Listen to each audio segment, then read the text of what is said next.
കൂട്ടുകാരെ, പുതിയൊരു വീഡിയോയിലേക്ക് എല്ലാവർക്കും സ്വാഗതം. സച്ചിയും മഹേഷും കൂടി തന്റെ കാറിനടുത്ത് ഇങ്ങനെ സംസാരിച്ചുകൊണ്ട് നിൽക്കുന്ന സമയത്തായിരിക്കും തന്റെ കാറിൽ മയക്കുമരുന്ന് ഗജാനന്ദന്റെ ആളുകൾ അതിലൂടെ പോകുന്നത് മഹേഷ് കാണുന്നത്. മഹേഷ് ഉടനെ തന്നെ സച്ചിയെ വിളിച്ചിട്ട് അവരെ കാണിച്ചു കൊടുക്കുമ്പോഴേക്കും അവരും സച്ചിയെ കാണുന്നുണ്ട്. കാര്യം മനസ്സിലാകുന്ന അവർ ഓടി രക്ഷപ്പെടാനൊക്കെ നോക്കുന്നുണ്ടെങ്കിലും സച്ചി അവരുടെ പിന്നാലെ ഓടിച്ചിട്ട് പിടിക്കുകയാണ് കേട്ടോ ചെയ്യുന്നത്. സച്ചി അങ്ങനെ അവരെ പിടിച്ചിട്ട് പൊതിരെ തല്ലാണ്. ഒടുവിൽ സഹിക്കവയ്യാതെ അവർ കുറ്റം സമ്മതിക്കുകയാണ്. എന്നെ ഒന്നും ചെയ്യരുത്, എനിക്കൊന്നും അറിയില്ല, ഗജാനന്ദൻ പറഞ്ഞത് പ്രകാരമാണ് ഞാൻ അങ്ങനെ ചെയ്തത് എന്നൊക്കെ പറയുമ്പോൾ ഏത് പലിശക്കാരൻ ഗജാനന്ദനോ എന്ന് ചോദിക്കുന്നുണ്ട്. ഓ, ഇതെല്ലാം അവന്റെ കളിയായിരുന്നല്ലേ എന്നും പറഞ്ഞ് കാര്യം മനസ്സിലാകുന്ന സച്ചി വേഗം തന്നെ ഗജാനന്ദനെ പോയി കാണാൻ തീരുമാനിക്കുകയാണ്. അങ്ങനെ ഗജാനന്ദന്റെ താവളത്തിൽ എത്തുന്ന സച്ചി അയാളെ കാണുന്നതും പുറകിലൂടെ ചെന്ന് ചവിട്ടി വീഴ്ത്തുകയാണ് ചെയ്യുന്നത്.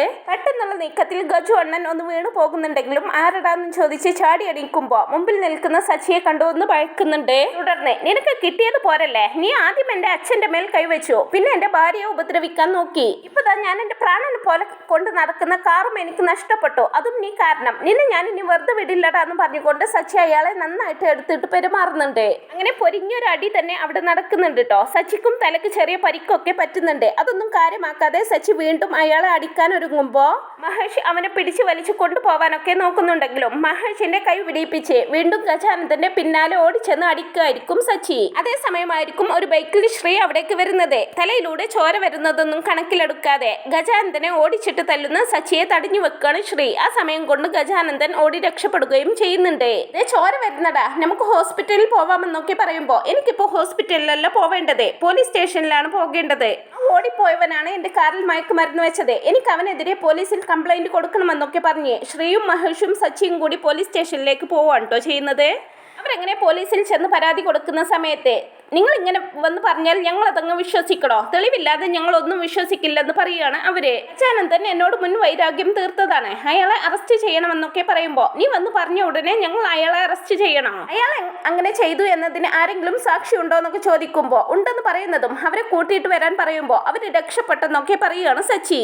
സച്ചിയോട് അന്നത്തെ ദേഷ്യമൊക്കെ ആ പോലീസുകാർക്കുള്ളത് കൊണ്ട് തന്നെ അവർ സച്ചിയോട് വളരെയധികം മോശമായിട്ടാണ് സംസാരിക്കുന്നത്.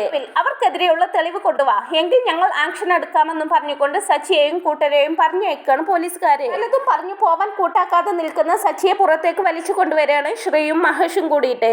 അവർ തെളിവാണ് ചോദിക്കുന്നത്. ആ തെളിവ് ഉണ്ടാക്കി കൊടുക്കാൻ കഴിഞ്ഞാൽ നമ്മൾ രക്ഷപ്പെട്ടു എന്നൊക്കെ ഇങ്ങനെ മഹേഷ് പറയുമ്പോൾ സച്ചി ശ്രീയോടായിട്ട് അന്ന് മഹേഷ് തെറ്റുകാരനല്ലെന്ന് നിങ്ങൾക്ക് എങ്ങനെയാ മനസ്സിലായതെന്നൊക്കെ ചോദിക്കുമ്പോൾ ശ്രീ ഒന്ന് ആലോചിച്ചതിന് ശേഷം ഇതിനെല്ലാം കാരണം അയാളാണെന്ന് എനിക്ക് ആദ്യമേ മനസ്സിലായിട്ടുണ്ടെന്നൊക്കെ പറയുമ്പോൾ അത് എങ്ങനെയെന്ന് ചോദിക്കും സച്ചി. അന്ന് അവർ CCTVയിൽ കണ്ട കാര്യമൊക്കെ ഇങ്ങനെ പറയുമ്പോൾ നമുക്ക് എത്രയും പെട്ടെന്ന് ആ വിഷ്വൽസ് എടുക്കണമെന്ന് പറഞ്ഞുകൊണ്ട് സച്ചി അവരെയും കൂട്ടി ആ കടയിലേക്ക് പോകുന്നുണ്ട്. പക്ഷെ അവരവിടെ എത്തി ആ കടക്കാരനോട് കാര്യങ്ങളൊക്കെ പറയുമ്പോൾ അയാൾ ഒന്നും അറിയാത്തതുപോലെയായിരിക്കും പെരുമാറുന്നത്. ശ്രീ അയാളോട് കാര്യങ്ങളൊക്കെ ഇങ്ങനെ പറയുമ്പോൾ ഓർമ്മ വരുന്ന അയാളെ അത് നിങ്ങൾ അന്നേ കണ്ടിട്ട് പോയതല്ലേ എന്നൊക്കെ ചോദിക്കുമ്പോൾ വീഡിയോ ഞങ്ങൾക്കൊന്ന് കിട്ടിയാൽ നന്നായിരുന്നെന്നൊക്കെ പറയുമ്പോൾ എന്തിനെന്ന് ചോദിക്കുന്നതും ഞങ്ങളെ ഒരാൾ കരുതി കൂട്ടി പറ്റിച്ചതാണ്, അയാൾക്കെതിരെ പോലീസിൽ കംപ്ലൈന്റ് കൊടുക്കാൻ തെളിവിനാണ് ആ വീഡിയോ ഞങ്ങൾക്ക് കിട്ടിയാൽ വലിയ സഹായമാകുമോ എന്നൊക്കെ പറയുമ്പോൾ അത് ആ വീഡിയോ ഇപ്പോൾ ഇല്ലെന്നും അത് ഡിലീറ്റ് ആയി പോയെന്നും പറയുന്നുണ്ട് ആ കടയുടമ. അതെങ്ങനെ ഡിലീറ്റ് ആവാനാ, അന്നുണ്ടായിരുന്നല്ലോ എന്നൊക്കെ ശ്രീ പറയുമ്പോൾ 2-3 ആഴ്ച കൂടുമ്പോൾ ഞങ്ങളതെല്ലാം ഡിലീറ്റ് ചെയ്യുമെന്ന് അയാൾ പറയുന്നതും നിരാശയോടെ അവിടെ നിന്ന് തിരിച്ചു പോരാണ് കേട്ടോ അവര്. ഇനി എന്ത് ചെയ്യുമെന്നൊക്കെ ഇങ്ങനെ സ്വയം പറഞ്ഞുകൊണ്ട് നീ എന്താ ഇക്കാര്യം അന്ന് എന്നോട് പറയാതിരുന്നത്, അതല്ല ആ വീഡിയോയിൽ ഉണ്ടായിരുന്നത് ഗജാനന്ദന്റെ ആളുകളാണെന്ന് നിനക്കെങ്ങനെ മനസ്സിലായെന്നൊക്കെ ചോദിക്കുമ്പോൾ ശ്രീ അത് പറയാൻ മടിച്ചു നിൽക്കുന്നത് കണ്ട് അവനെ നിർബന്ധിക്കുകയാണ് സച്ചി. അതിനി പറഞ്ഞിട്ട് എന്താ കാര്യം, ആ വിഷ്വൽസ് ഒക്കെ പോയില്ലെന്നൊക്കെ ശ്രീ പറയുമ്പോൾ നീ കാര്യം പറയുന്നുണ്ടോ എന്ന് ചോദിച്ച് അവന്റെ നേരെ ദേഷ്യപ്പെടുന്നുണ്ട് സച്ചി. തുടർന്ന് ശ്രീ ആ കാര്യം പറയാൻ തന്നെ തീരുമാനിക്കുകയാണ്. അന്ന് അവർ കാറിൽ സാധനങ്ങൾ വെക്കുന്നതിന് മുമ്പ് ഒരാളോട് സംസാരിച്ച് നിൽക്കുന്നത് കാണുന്നുണ്ടായിരുന്നു.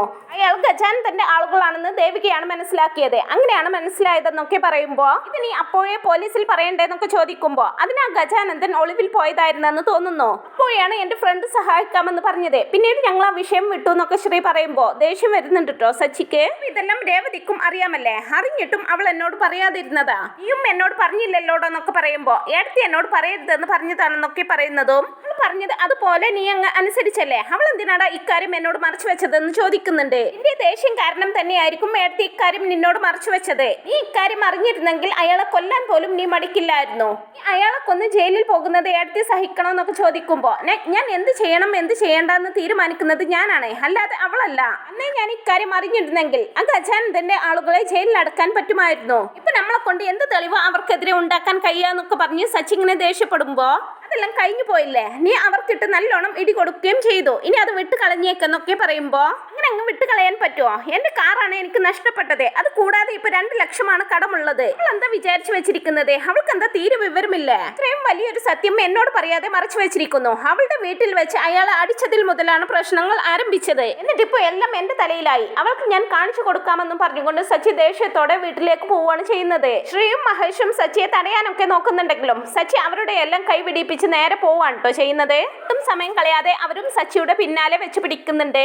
വീട്ടിലെത്തുന്ന സച്ചി രേവതിയും വിളിച്ചുകൊണ്ട് നേരെ കിച്ചണിലേക്ക് വന്ന് അവിടെയുള്ള സാധനങ്ങളെല്ലാം തട്ടിത്തെറിപ്പിക്കുകയാണ്. സച്ചിയുടെ തലയിലെ കെട്ട് കണ്ട് എന്ത് പറ്റിയെന്നൊക്കെ ചോദിച്ച് രേവതി അടുത്തേക്ക് വരുമ്പോ അവളെ തട്ടി മാറ്റുകയാണ് കേട്ടോ ചെയ്യുന്നത്. എല്ലാം നീ കാരണമാണെന്നൊക്കെ പറയുമ്പോ ഞാൻ എന്ത് ചെയ്തെന്ന് ചോദിക്കുന്നതും ചെയ്യേണ്ടതെല്ലാം ചെയ്തിട്ട് ഒന്നും അറിയാത്തതുപോലെ നടിക്കല്ലേ, ഇങ്ങനെ ദേഷ്യപ്പെടുന്നത്? ഞാൻ എന്ത് ചെയ്തു എന്നാ ഈ പറയുന്നതെന്നൊക്കെ ചോദിക്കുമ്പോ എന്തിനാണ് ഇക്കാര്യം എന്നോട് മറച്ചു വെച്ചതെന്ന് ചോദിക്കുന്നുണ്ട്. വീണ്ടും എന്ത് മറച്ചു വെച്ചു എന്നാ ഈ പറയുന്നതെന്നൊക്കെ ചോദിക്കുമ്പോ എന്റെ കാർ പോലീസ് പിടിക്കാൻ ആരാ കാരണമെന്ന് തിരിച്ചു ചോദിക്കുന്നുണ്ട് സച്ചി. അത് മനസ്സിലാക്കിയോ എന്നുള്ള രീതിയിൽ പേടിയോടെ ഇങ്ങനെ ആലോചിച്ച് നിൽക്കുന്ന രേവതിയോട് നീ എന്താ ആലോചിക്കുന്നത്? ഇനിയും എന്തൊക്കെ നുണ പറയാമെന്നാണോ? ഇല്ലമ്മ, പലിശക്കാരന്റെ ചതിയാണെന്ന് ഞാൻ അറിഞ്ഞു. അതറിഞ്ഞിട്ടും നീ എന്നോട് പറഞ്ഞില്ല. എന്തിനു മറച്ചു വെച്ചു എന്നൊക്കെ ചോദിക്കുമ്പോ ഞാൻ മറച്ചു വെച്ചെങ്കിൽ അതിനൊരു കാരണമുണ്ട്, അതെല്ലാം ഞാൻ പറയാം. ആദ്യം ഇവിടെ ഇരുന്ന് ഈ ചായ കുടിക്കെന്നൊക്കെ പറയുമ്പോ ഞാൻ ഇവിടെ സംസാരിച്ചുകൊണ്ട് നിൽക്കുമ്പോ നീ എനിക്ക് ചായ എടുത്തു തരുന്നോന്നും ചോദിച്ച് ആ പാത്രം തട്ടിക്കളയുന്നുണ്ട് സച്ചി. ചന്ദ്രമതിയും ശ്രുതിയും ശ്രുതിയുമെല്ലാം ഈ വഴക്കൊക്കെ കണ്ടിങ്ങനെ ആസ്വദിച്ചുകൊണ്ട് നിൽക്കുകയാണ്. അതേസമയമായിരിക്കും ഇവിടെ എന്താ ശബ്ദമെന്നും ചോദിച്ച് രവീന്ദ്രൻ വരുന്നത്. എന്താ പ്രശ്നമെന്നൊക്കെ രവീന്ദ്രൻ ചോദിക്കുമ്പോ ദേ നിൽക്കുന്നു നിങ്ങളുടെ മരുമകള്, അവളാണ് എല്ലാ പ്രശ്നത്തിനും കാരണമെന്നൊക്കെ സച്ചി പറയുമ്പോ സച്ചിയോട് സമാധാനത്തിൽ കാര്യങ്ങൾ പറയാൻ രവീന്ദ്രൻ പറയുമ്പോ സച്ചി അച്ഛനോട് കാര്യങ്ങൾ പറയുന്നുണ്ട്. അച്ഛാ, എന്റെ കാർ പോലീസ് പിടിക്കാൻ കാരണം ആ പലിശക്കാരനാണ്. ഇയാൾ എന്തിനാ അങ്ങനെയൊക്കെ ചെയ്തതെന്നൊക്കെ രവീന്ദ്രൻ ചോദിക്കുമ്പോ എല്ലാം ഇവള് കാരണമാണ്. ഇവളുടെ വീട്ടിലേക്ക് വിരുന്നിന് പോയപ്പോൾ അയാൾ അവിടെ വന്നപ്പോൾ ഞാൻ അയാളെ അടിച്ചു എന്നല്ല സച്ചി പറയുന്നതിനിടയ്ക്ക് അപ്പൊ ആ കാറ് നഷ്ടപ്പെടാൻ യഥാർത്ഥ കാരണം ഇവളാണല്ലേ എന്ന് ചോദിക്കുന്നുണ്ട് ചന്ദ്രമതി. ഒന്നും മിണ്ടാതിരിക്കുമെന്നും പറഞ്ഞുകൊണ്ട് ചന്ദ്രമതി വഴക്ക് പറഞ്ഞതിന് ശേഷം അല്ല ഇതിൽ രേവതി മോൾ ചെയ്ത തെറ്റെന്താന്നൊക്കെ ചോദിക്കുമ്പോ ഈ കാര്യം അവൾക്ക് നേരത്തെ അറിയാമായിരുന്നു അച്ഛാ, എന്നിട്ടും അവളത് എന്നോട് മറച്ചു വെച്ചെന്നൊക്കെ പറഞ്ഞ് സച്ചി അച്ഛന്റെ അടുത്ത് എല്ലാ കാര്യങ്ങളും പറയുന്നുണ്ട്. എന്താ മോളെന്താ ഇക്കാര്യം ആദ്യമേ പറയാതിരുന്നതെന്നൊക്കെ രവീന്ദ്രൻ ചോദിക്കുമ്പോ അത് തന്നെയാ അച്ഛാ ഞാൻ ചോദിക്കുന്നത്.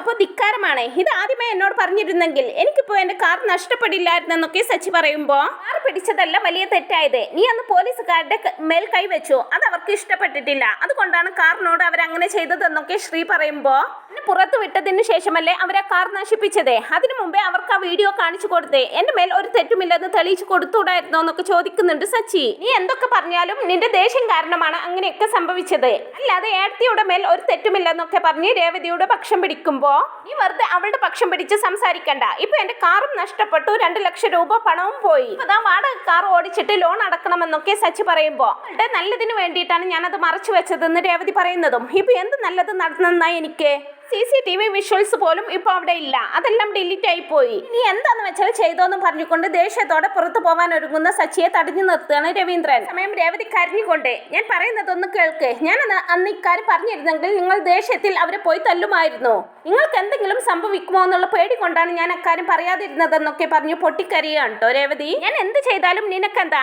സത്യം അറിഞ്ഞിട്ടും എന്നോട് പറയാതിരുന്നത് വലിയ തെറ്റ് തന്നെയാ, നിന്റെ തെറ്റല്ലേ എന്നൊക്കെ ചോദിക്കുമ്പോ ഞാനൊരു തെറ്റും ചെയ്തിട്ടില്ല, നിങ്ങൾക്ക് എന്തെങ്കിലും പറ്റുമോ എന്നുള്ള പേടി കൊണ്ടാണ് ഞാൻ എന്നൊക്കെ രേവതി വീണ്ടും പറയുമ്പോ അങ്ങനെ പേടിക്കാൻ നീ എന്റെ ആരടി എന്നല്ല ചോദിക്കുമ്പോ നെഞ്ചു പൊട്ടി അവിടെ കരഞ്ഞുകൊണ്ട് നിൽക്കാനേ രേവതിക്ക് കഴിയുന്നുള്ളൂ. അത് വിടുമോനെ, അത് കഴിഞ്ഞു പോയില്ലേ എന്നൊക്കെ പറഞ്ഞ് രവീന്ദ്രൻ അവനെ ആശ്വസിപ്പിക്കാനൊക്കെ നോക്കുന്നുണ്ടെങ്കിലോ ഇങ്ങനെ ആശ്വസിക്കും അച്ഛാ, രാത്രി എന്നോ പകലെന്നോ ഇല്ലാതെ ഞാൻ കഷ്ടപ്പെടുന്നത് അച്ഛനും കാണുന്നില്ലേ എന്നൊക്കെ ചോദിക്കുമ്പോ രേവതി മുമ്പോട്ട് വന്നേ ഞാൻ ഇക്കാര്യം അന്ന് പറഞ്ഞിരുന്നെങ്കിൽ നിങ്ങളിപ്പോ ഇവിടെ സംസാരിക്കാൻ കാണുമായിരുന്നില്ല, നിങ്ങളിപ്പോ അയാളെ കൊന്നിട്ട് ജയിലിൽ പോയേനെന്നൊക്കെ പറയുമ്പോ നീ എന്തിനാ അക്കാര്യത്തെ കുറിച്ച് ആലോചിക്കുന്നത്, ഞാൻ എന്ത് ചെയ്താലും നിനക്കെന്താ, അതൊക്കെ കാർ ഓടിച്ച് ജീവിച്ചു പോവായിരുന്നു ഞാനേ, നീ എന്റെ ജീവിതത്തിലേക്ക് എന്ന് വന്നോ അന്നാണ് എനിക്കും ദുരന്തങ്ങൾ ഉണ്ടാവാൻ തുടങ്ങിയത്, ഈ കാരണമാണ് എനിക്കെല്ലാം നഷ്ടങ്ങളും ഉണ്ടായത്, എല്ലാ കടങ്ങളും കൂടി എന്റെ കഴുത്തിന് മീതെ വന്നിരിക്കുക, പണമെല്ലാം ഞാൻ ഇനി എവിടെ ചെന്നുണ്ടാക്കും, നിന്റെ അപ്പൻ സമ്പാദിച്ചു വെച്ചിട്ടുണ്ടോ, അതല്ല നീ ഇനി പൂ വിറ്റ് ഉണ്ടാക്കി തരുമോ എന്നൊക്കെ ചോദിച്ച് സച്ചി ദേഷ്യപ്പെടുമ്പോ വിശ്വാസം വരാതെ സച്ചിയെ തന്നെ നോക്കുകയാണ് രേവതി. അച്ഛനെ കുറിച്ച് പറയുമ്പോൾ ദേഷ്യം വരുന്ന രേവതിയാണെങ്കിൽ നിങ്ങളുടെ നല്ലതിന് വേണ്ടിയിട്ടാ ഇക്കാര്യം ഞാൻ മറച്ചു വെച്ചത്, എന്നിട്ട് എല്ലാറ്റിനും കാരണം ഞാനാണത്രേ, ഞാൻ അന്ന് കരഞ്ഞ മേടത്തി അദ്ദേഹത്തിന്റെ കാല് പിടിച്ച് പറഞ്ഞില്ലായിരുന്നെങ്കിൽ നിങ്ങൾ ഇപ്പൊ ഈ കാർ പോലും ഓട്ടില്ലായിരുന്നു, ജയിലിൽ പോയേനെന്നൊക്കെ പറയുമ്പോ ചെയ്യേണ്ടതെല്ലാം ചെയ്തു വെച്ചിട്ട് എന്റെ നേരെ ശബ്ദമുയർത്തി സംസാരിക്കുന്നൊന്നും ചോദിച്ച് രേവതിയെ അടിക്കാൻ ഒരുങ്ങാണ് സച്ചി. അതേസമയം അവരെ രണ്ടുപേരെയും വിരുന്നിന് വിളിക്കാനായിട്ട് വരുന്ന ലക്ഷ്മി അമ്മയും ദേവികയും പുറത്തു നിന്ന് ഈ സംസാരമെല്ലാം കേൾക്കുന്നുണ്ടാകും. സച്ചി രേവതിയെ അടിക്കാൻ ഒരുങ്ങുന്നു എന്ന് കണ്ടേ ലക്ഷ്മി അമ്മ വേഗത്തിൽ അകത്തേക്ക് കയറി മോനേച്ചിട്ട് വിളിക്കുമ്പോഴായിരിക്കും സച്ചിക്ക് താൻ ഇപ്പോൾ എന്താ ചെയ്യാൻ പോയതെന്ന് ഓർമ്മയുണ്ടാവുക. സച്ചി എല്ലാവരെയും നോക്കി വല്ലായ്മയോടങ്ങനെ നിൽക്കുമ്പോ രേവതി ഓടിച്ചെന്ന് അമ്മയെ കെട്ടിപ്പിടിച്ച് കരയാണ് ചെയ്യുന്നത്. പിന്നീട് അങ്ങനെ ഇവരുടെ വഴക്ക് വേഗത്തിൽ തന്നെ അവസാനിക്കുന്നുണ്ട്. വഴക്ക് തീർന്നതിന് പിന്നാലെ രണ്ടുപേരും പരസ്പരം ഒന്നായതിനു ശേഷം വളരെയധികം സ്നേഹത്തിലായിരിക്കും സച്ചിയും രേവതിയും മുമ്പോട്ട് ജീവിക്കുന്നത്.